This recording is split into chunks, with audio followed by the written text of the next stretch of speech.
Pendant ce carême, ce que nous regardons nourrit aussi notre âme. Après les lectures, je vous parlerai de Lumière du monde, un film à découvrir sur Sage+.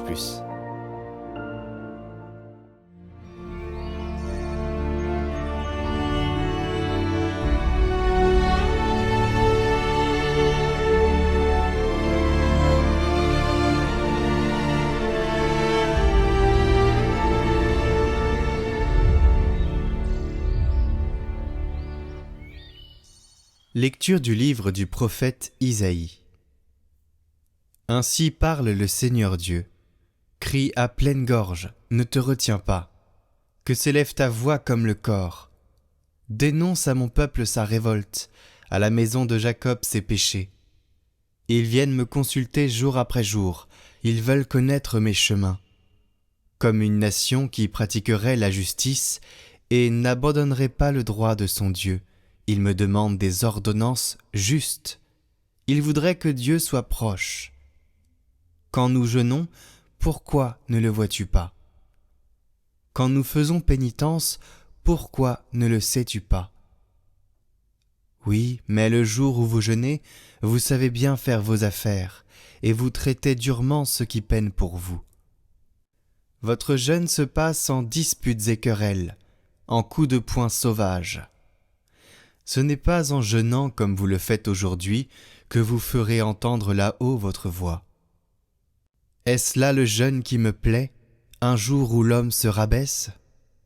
S'agit-il de courber la tête comme un roseau, de coucher sur le sac et la cendre? Appelles-tu cela un jeûne, un jour agréable au Seigneur? Le jeûne qui me plaît, n'est-ce pas ceci, faire tomber les chaînes injustes, délier les attaches du joug, rendre la liberté aux opprimés, briser tous les jougs? N'est-ce pas partager ton pain avec celui qui a faim, accueillir chez toi les pauvres sans abri, couvrir celui que tu verras sans vêtements, ne pas te dérober à ton semblable? Alors ta lumière jaillira comme l'aurore, et tes forces reviendront vite. Devant toi marchera ta justice, et la gloire du Seigneur fermera la marche. Alors, si tu appelles, le Seigneur répondra. Si tu cries, il dira « Me voici ».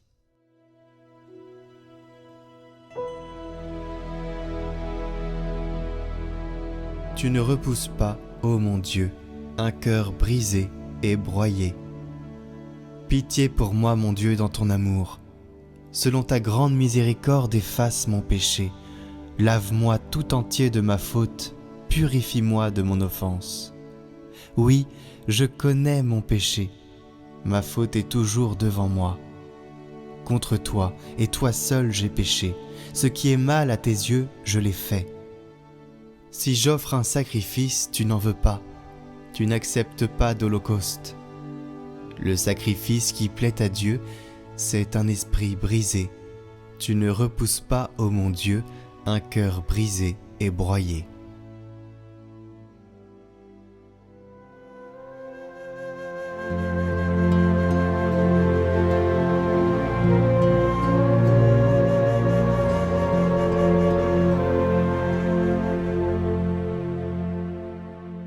Évangile de Jésus-Christ selon saint Matthieu. En ce temps-là, les disciples de Jean le Baptiste s'approchèrent de Jésus en disant : « Pourquoi, alors que nous et les pharisiens nous jeûnons, tes disciples ne jeûnent-ils pas ?» Jésus leur répondit : « Les invités de la noce pourraient-ils donc être en deuil pendant le temps où l'époux est avec eux ? Mais des jours viendront où l'époux leur sera enlevé. Alors ils jeûneront. »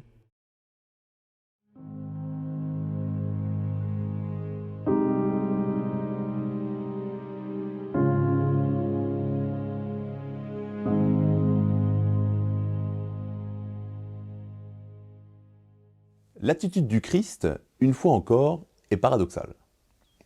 Les pharisiens viennent le voir en lui disant « Nous jeûnons, et tes disciples ne jeûnent pas ». Et ils sont fiers de leur attitude. Comme nous, souvent, nous parlons à Dieu en lui disant « Seigneur, j'ai fait ceci, je fais cela, j'ai fait tel effort, j'ai passé mon carême à renoncer à telle ou telle chose, et pourtant, tu n'écoutes pas mes prières. » Alors, le Christ a une attitude paradoxale parce que il leur répond que ce qui lui plaît, ce n'est pas tellement l'attitude extérieure, les gestes extérieurs, mais évidemment, ce qui plaît à Dieu, c'est un cœur contrit. Et le cœur contrit, eh bien, c'est une attitude, c'est une intention de notre âme envers Dieu. Évidemment, elle s'exprime dans des gestes extérieurs, mais ce qui fait la grandeur de ces gestes, ce qui fait leur valeur aux yeux de Dieu, c'est le sentiment que l'on met, notre volonté à plaire à Dieu, notre désir de devenir meilleur, notre désir de grandir dans l'amour de Dieu. Comme on l'a entendu dans la lecture du prophète Isaïe, celui qui fait le jeûne, mais qui par ailleurs manque de charité envers son prochain, eh bien, n'est pas dans cette intention, n'est pas juste dans cette attitude de l'âme que réclame Dieu de la part d'un cœur contrit qui veut véritablement grandir dans l'amour de Dieu. Alors, prenons cet enseignement pour nous-mêmes. Le carême a déjà commencé depuis quelques jours et nous avons sûrement, avec générosité, fait telle ou telle œuvre, fait tel ou tel sacrifice, renoncé à telle ou telle chose. Mais qu'en est-il de notre cœur? Qu'en est-il de notre désir de suivre le Christ sur le chemin de la croix? Qu'en est-il de notre intention véritablement d'entendre la parole de Dieu, de nous convertir et de tourner notre âme vers Dieu? Faisons donc un bilan au bout de quelques jours déjà de carême en nous demandant si les efforts que nous avons faits, nous les avons vraiment faits par générosité. Nous les avons vraiment faits sous le regard de Dieu et avec l'honnêteté qui convient à celui qui veut véritablement plaire à Dieu. Alors, me direz-vous, comment faire la différence entre un jeûne qui est fait dans l'esprit de Dieu, selon la volonté de Dieu, et un jeûne qui serait un jeûne hypocrite? Comment faire la différence et comment ne pas tomber dans cette erreur des pharisiens? Eh bien, l'Évangile nous donne l'enseignement central, à savoir que ce qui fait la beauté du carême, la beauté du jeûne, c'est lorsque le Christ est placé au centre, lorsque le Christ est véritablement présent au milieu de nous, présent dans notre vie, présent dans nos rapports avec les autres, présent dans le culte que nous rendons à Dieu chaque jour. Ce qu'il faut comprendre finalement, c'est que celui qui jeûne n'est pas dans la tristesse parce que, et à condition qu'il fasse ses sacrifices pour et par amour de Jésus-Christ. Celui qui a le Christ avec lui peut renoncer à toute chose sans s'en attrister parce qu'il a avec lui ce qui compte par-dessus tout. C'est l'enseignement, d'ailleurs, que nous donnent tous les grands saints, tous les grands religieux, tous ceux qui ont abandonné le monde, y compris les grands ascètes, ceux qui sont partis dans le désert, ceux qui ont tout abandonné, que ce soit les carmélites, que ce soit des franciscains, des franciscaines, tous ces religieux qui ont quitté le monde pour s'attacher à la seule chose qui en vaille la peine, à savoir notre Seigneur Jésus-Christ. Alors voilà finalement ce que doit signifier le carême du chrétien. Non pas renoncer pour renoncer, non pas renoncer pour s'enorgueillir d'avoir réussi à vaincre telle ou telle chose, mais renoncer pour se concentrer sur Jésus-Christ et pour posséder la seule chose qui vaut la peine, à savoir Dieu lui-même au milieu de nous. Au final, ce que nous enseigne l'Église aujourd'hui dans ces textes du carême, c'est que il vaut la peine de renoncer à toute chose pour réaliser la richesse que c'est d'avoir Jésus-Christ à côté de soi, d'avoir Jésus-Christ comme ami, d'avoir Jésus-Christ dans son âme, par la grâce des sacrements, par la grâce de l'Eucharistie, et que la présence de Dieu est une source de joie, de cette joie humaine ici-bas, mais qui va évidemment s'accomplir dans la joie de l'éternité. Voilà ce à quoi nous sommes appelés, à quitter toutes les choses matérielles, toutes les choses finies, toutes les choses secondaires, pour finalement au ciel n'avoir que Dieu, parce que nous savons que ce Dieu est infini, il est parfait, et il réjouit, il rassasie totalement notre cœur. Concluons cette courte méditation par une prière en demandant à Dieu de venir, pendant ce temps de carême, nous libérer de toutes ces chaînes qui nous rattachent au monde et qui nous empêchent de nous élever vers la plénitude de sa présence. Seigneur Jésus, faites de ce temps de carême un temps de conversion pour mon âme, un temps de renoncement, un temps pendant lequel je pourrais me libérer de ces chaînes qui me raccrochent à la matière, au monde, au plaisir, afin de libérer mon âme et de la faire grandir dans votre amour, dans votre présence. Le péché, ma faiblesse, mes blessures font que je m'attache trop à ces choses du monde que vous m'avez données néanmoins pour mon bonheur. Je veux pendant cette période du carême apprendre à m'en détacher volontairement afin d'être plus libre pour vous, afin de vous laisser plus d'espace dans mon âme, dans ma vie, pour vous laisser rayonner, pour vous laisser vivre en moi, pour aussi que cette présence de Dieu rayonne dans le monde. Voilà ce que je vous demande, que mon jeûne, mes sacrifices, mes renoncements soient faits d'un cœur sincère. Venez me transformer intérieurement, Seigneur, afin de rendre mon cœur semblable au vôtre. Alors pour aujourd'hui, prenons la résolution de faire un petit sacrifice de jeûne, renoncer à quelque chose, mais en cachette.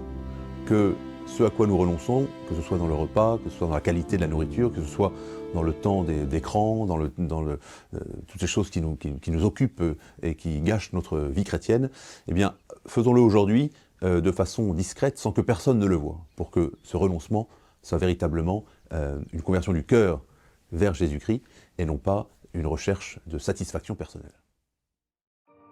Chers amis, pendant ce carême, nous veillons à ce que nous mettons dans notre cœur. Nous l'avons entendu, nous jeûnons pour laisser la place à Dieu. Et c'est justement le bon moment pour faire le tri dans ce que nous regardons. Et avec Sage+, c'est maintenant possible. Sage+, c'est la plateforme de streaming chrétienne, avec plus de 300 films et séries, avec du contenu beau et sain qui élève l'âme. Un film peut parfois nous troubler, ou alors nous apporter une vraie lumière, nous laisser dans l'espérance et nous faire rayonner. Ce qui est beau et bon, c'est cela que Dieu veut pour nous. Et aujourd'hui, dans quelques secondes, je vais vous partager la bande-annonce de Lumière du Monde, un film d'animation spécialement conçu pour les enfants, qui retrace la vie du Christ du début à la fin. On y contemple un Jésus proche qui nous aime, et ça, c'est parfait pour le carême. Alors le lien pour découvrir Sage+ est dans la description, et vous avez moins 20% sur l'abonnement annuel avec le code CATOGLAD20. Je vous laisse découvrir tout de suite la bande-annonce.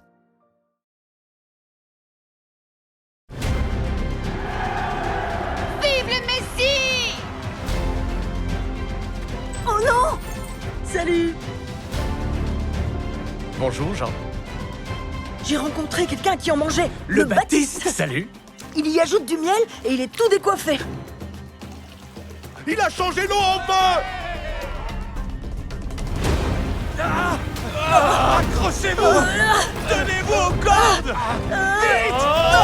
Jésus n'est certainement pas le Messie. Il n'est rien.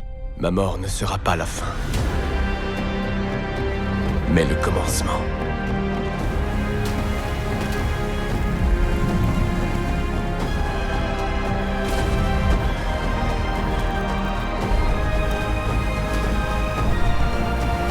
Il est la lumière du monde. Voilà, c'était la bande-annonce de Lumière du Monde à faire découvrir à vos enfants et à vos petits-enfants. Je vous rappelle que vous pouvez profiter de moins 20% sur l'abonnement annuel à Sage+, et découvrir plein d'autres films avec le code CATOGLAD20. Les informations sont en description et en haut à droite de cette vidéo, et merci à Sage+ d'avoir sponsorisé cette vidéo.